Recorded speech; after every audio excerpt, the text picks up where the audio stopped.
All right, good afternoon or good evening. What time is it? Yeah, good evening, ladies and gentlemen. This is Alexander, head instructor at Toranosume, teacher of Ryunotate. Today I'd like to discuss what I learned from fighting multiple opponents, right?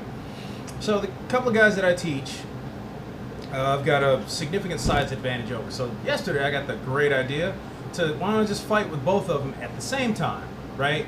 Help increase the pressure, help me work on my boxing. We were just boxing, right? And just see if I could try and make my adrenaline spike a little bit, so I could work and keep myself under control. Usually one-on-one, they don't throw hard enough to actually do any significant damage. So in the back of my mind, I don't fear or respect their strikes. To any more than, say, an academic degree. Like when a punch comes, I want to work on moving, so I move. But if I stood there and ate it, I don't really believe it would do enough damage to make me respect it. So I decided to go 2-on-1,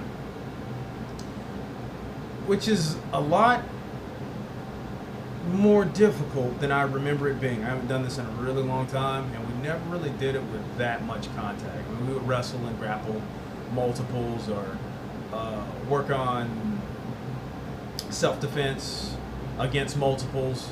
So you get a few steps in, break free, and then go. But this time we were running rounds. You know, we're gloved up, headgear, mouthpiece, all that good stuff. But we're just sticking to boxing, right? And all the things that encompass boxing. So even some light clinch work too. Some of the things you learn early on, or one of the things that I learned, right? I've had the training for dealing with multiples, and you kind of get an overall strategy. But you know, you want to work yourself until you get them in a line, and you can't work on one person for too long, too much, and all those things were just, especially when I got tired, all of those things just kind of came to the forefront. So once I started getting tired, pressure started to raise, I started to get a little bit sloppy, not nearly as sharp. I would, you know, kind of head in, you know, bull in a china shop like, and then end up getting blindsided or hit in the back of the head, and then I would turn and then get hit in the back of the head. So I had to, you know, focus on my breathing, stick to my basics. So some of the lessons. Well, one, depending on what look you're given, right? And I'd say there's about 4 looks that you're given. Say you're fighting with 2 people, right? And what I mean by looks is what type of opponent you're fighting against, right? My teacher told me that when you're fighting multiples, you should treat it like a single multi-limbed opponent, right? So 2 people, that's 4 hands I got to worry about. So it's a thing with 4 hands, and I would approach it like that, something with 4 hands, right? But the looks that I'm talking about, if I have two people, 2 opponents that have no training fighting coordinated with one another, they don't know what it's like to fight alongside somebody else, right? You get a certain response. A second look would be where one of them knows how to fight with somebody alongside them, and the other one does not, right? So one is kind of complimenting the other without that compliment being reciprocated. And then another look is both people have had some training or understand the concept of fighting multiples, or excuse me, fighting as a team, right? So he knows how to fight as a team, I know how to fight as a team, and we're, you know, I know he's moving this way, I need to move on that side, or vice versa, right? And then I guess the most dangerous one of all would be 2 opponents that have been trained to fight as a team, and they have actually fought with each other, alongside each other as a team, so they're aware of each other's strengths and weaknesses, right?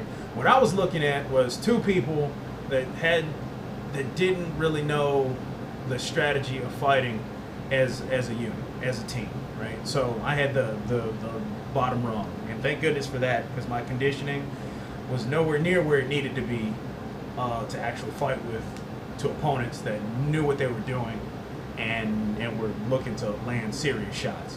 Because had that been the case, yeah, I'd have been outboxed. I'd have just been ate up by 4 hands. But the things that I did that did actually work, or the lessons that I learned. Let's go on to that. First off, because they didn't know how to fight as a unit, they were trying to fight with me like each one of them was fighting me one-on-one, right? So they both stood in front of me in like a wider cone. So I had a decision to make: go to my right or go to my left. Now I'm orthodox when I box, right? So I pretty much centered up in that divide, in that void between the two. And then, depending on which one advanced, I made my decision which direction to go. It was easier to step to my left, right, into that opponent, leading with a jab and then trying to work around the outside, than it was to turn into my right and lead into a jab with that side, right? Because essentially, if I'm turning to my right, leading with my left, I'm turning my back to the opponent to my left, which became a problem. I'd turn and then get tagged in the side of the head. So what ended up happening was I would have to bisect my body and be ambidextrous, right? So I would go from fighting orthodox to being approached by a second opponent and having to back off and turn to southpaw and then have to run around that side. That way I would just keep dividing cutting my body in half and dealing with the outsides of my opponents. At one time, I turned through the middle, and it didn't turn out real bad, right? It could have, right? I could have just turned through the middle and then been ate up, but luckily that just didn't happen. What else? Staying on my toes and staying mobile. Kept them moving around, kept them getting in each other's way.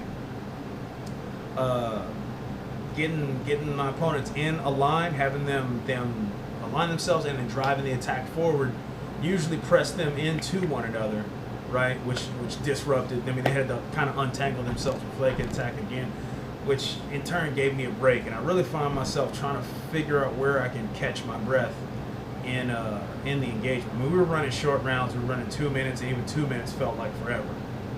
So I got to work on that cardio conditioning, most certainly, and focus on my breathing. I found that getting clinched worked more in my favor than I thought it would. Because I'm larger than them. Once I got clinched, I just kind of turned and used one of them as a shield.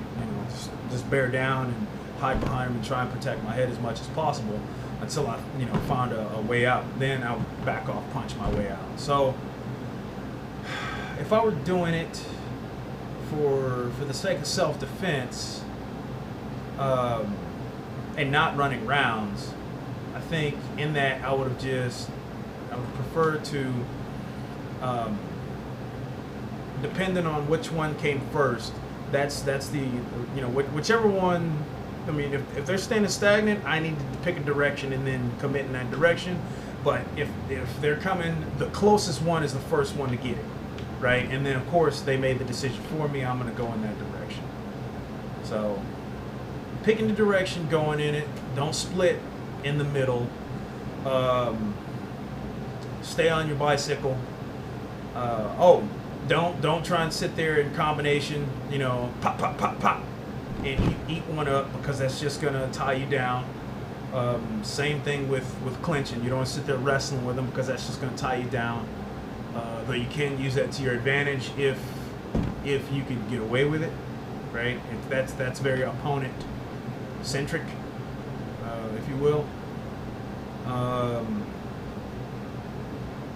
Control your breathing like normal. Conserve your energy like normal.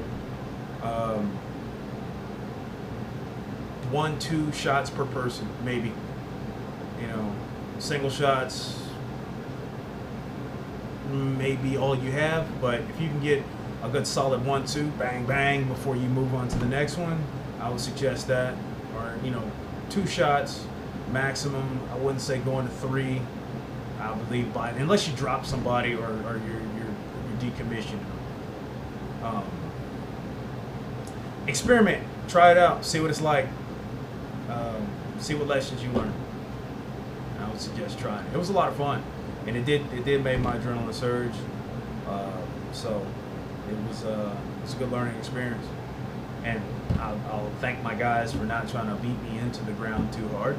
I appreciate that, gentlemen. Well, that's enough for today. You all have a good day, and I will talk to you next time.